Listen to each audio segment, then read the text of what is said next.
Same Chris Boa Magavano boa Pantani Same Chris Rodi Tezuvada kundichitira Bosi inini na moja funga kurova divorce Vakandiona vagondi divorce Iyeyu ari mubima ayimbo jamatosi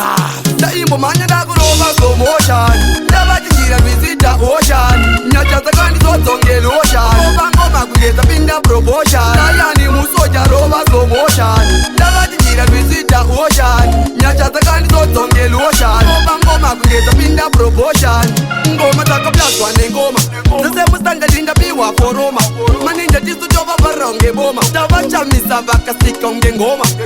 Andina kuzarirwa defeat Pamwe amuna kunzwa mira ndite repeat Andina kuzarirwa defeat Ndakazwarirwa kuwina pakumanya zumabit Daimbo manya ndakurova slow motion Ndavachitira visita ocean Nyacha zakandi zodzongela ocean Ngoma kugeza pinda proportion Dayani musoja rova slow motion Ndavachitira visita ocean Nyacha zakandi zodzongela ocean Ngoma kugeza pinda proportion Andakazwarirwa kuwina sakakankara Mari kwandiri ichava mavuna marara Andingapitwa nezvipfeko zvakazakara Ndopitwa neadite zvemayelo puchizosara Zvingoma ndakaloda unge flash Ndini nochinjisa magiya unge clash Vafandani vatipeta vajamisa unge bash Tosiya matsagati kwenya unge rush Ndaimbo manya ndakurova slow motion Ndavachitira visita ocean Nyacha zakandi zodzongela ocean Ngoma kugeza pinda proportion Dayani musoja rova slow motion Ndavachitira visita ocean Nyacha zakandi zodzongela ocean Ngoma kugeza pinda proportion Ngoma dzakaplazwa nengoma Zese mustanga ndingapiwa foroma Maninja tisu tova varonge boma Tavachamisa vakasika unge ngoma Andina kuzarirwa defeat Pamwe amuna kunzwa mira ndite repeat